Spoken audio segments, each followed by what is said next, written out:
नमस्कार, सार्वमंथन न्यूज महाराष्ट्रमध्ये आपलं स्वागत. पाहुयात आजची सविस्तर बातमी. छत्रपती शिवराय हे तुमचं आमचं सर्वांचं दैवत आणि त्या दैवताची विटंबा होऊन आज 12 दिवस झालेले आहेत. 12 दिवस होऊनसुद्धा अद्यापपर्यंत ज्या कोणी विकृतीने ही घटना केली तो आरोपी आजपर्यंत डिटेक्ट झाला नाही. त्याबाबत मी असो, आमचे माजी मंत्री प्राजक्तदादा असो, राजेभाऊ शेट्टी असो, आम्ही सर्व मंडळी या ठिकाणी PI साहेबांना भेटलो आणि त्यांना विनंती केली की लवकरात लवकर आपल्या श्राद्धास्थानाची ज्याने विटंबना केली तो आरोपी डिटेक्ट झाला पाहिजे आणि त्याच्यावर कठोरात कठोर कारवाई झाली पाहिजे. ही आमची भूमिका आहे. त्यासाठी आज आम्ही संबंधित पोलीस स्टेशनचे PI यांना आज या ठिकाणी भेटलो.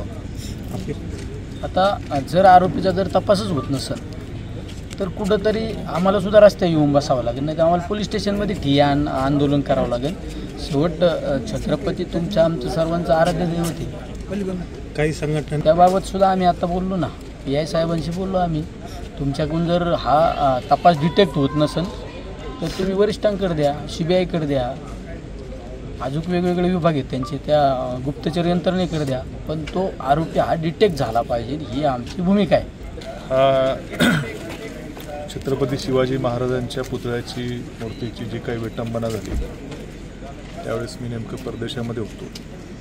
आल्यावरती खासदार साहेब आम्ही आत्ता PI साहेबांची भेट घेतली आणि तब्बल 12 दिवस उलटून गेले. पालकमंत्री महोदय देखील या ठिकाणी आले तरी देखील अजून नेमकी तपासाची काही गती वाढेना. आरोपींचा शोध त्या ठिकाणी लागत नाही. छत्रपती शिवाजी महाराजांच्या मूर्तीची विटंबना होणं ही साधी गोष्ट नाही. आपण बघितलं असेल, त्या दिवशी मी इथं नव्हतो पण आपण सर्वजण बघितलं असेल की या शहरामध्ये किती तीव्र पडसाद उमटले. 2 दिवस जवळपास गाव बंद होतं, व्यापारी सगळं व्यापार शहर ठप्प होतं आणि एवढी मोठी घटना घडून अजून 12 दिवस उलटून तपास लागत नाही. तर त्यासाठी खासदार साहेब आम्ही दोघे या ठिकाणी आता आलो. त्यांनी सांगितले की त्यांचा तपास चालू आहे, परंतु आता काही वेळेची मर्यादा, आता आमची सहनशीलतेचा अंत होत चाललेला आहे. तपास चालू आहे असं उत्तर आम्ही जे गेले कित्येक दिवस तेच उत्तर ऐकतोय. म्हणून आता जर लवकर तपास लागला नाही तर मात्र आमच्याही सहनशीलता, आम्हाला काय कोणाला वेठीस धरण्याची किंवा शहरवासियांना इतर त्रास होईल अशी करण्याची आमची इच्छा नाही. पण मात्र शेवटी छत्रपती शिवाजी महाराज म्हणजे आमची अस्मिता आहे आणि या अस्मितेला धक्का लागला तर आमच्याही कुठंतरी सहनशीलतेचा अंत होऊन नंतर मोठं आंदोलनाची धोरण आमच्याकडनं घेण्यात येईल. राहुरी हा एकदम शांतताप्रिय तालुका होता, पण ह्या घटनेने कुठंतरी त्याला गालबोट लागलं.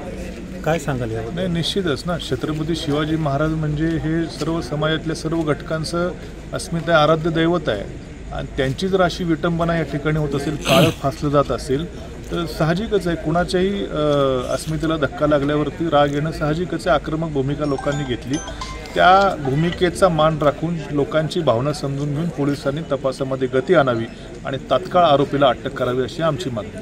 ती मूर्ती ज्या इमारतीमध्ये होती ती अमेरिकेतून देखील ऑनलाईन पत्रकार परिषद आपल्याशी संवाद साधला होता आणि नगरपालिकेच्या मुख्याधिकाऱ्यांची देखील जबाबदारी याच्यामध्ये कुठेतरी आहे की आपल्या इमारतीमध्ये जर अशी महापुरुषांच्या मूर्ती असतील याची जर खबर त्यांना नसेल तर निश्चितपणे त्यांची देखील जबाबदारी नाकारता येत नाही. त्यांना देखील त्यांच्यावर देखील गुन्हा दाखल व्हावा अशी माझी मागणी. प्रशासन यामध्ये कुठं कुचकामी ठरत आहे का तपास कामी? आता 12 दिवस झाले, स्वतः पालकमंत्री या जिल्ह्याचे इथे येऊन बसले होते तरी देखील तपास लागत नाही म्हणजे ही निश्चितपणे कुठंतरी काहीतरी तपास कमी पडतो याचंच हे संकेत आहेत. सार्वमंथन न्यूज महाराष्ट्राला लाईक करा, शेअर करा, सबस्क्राईब करा.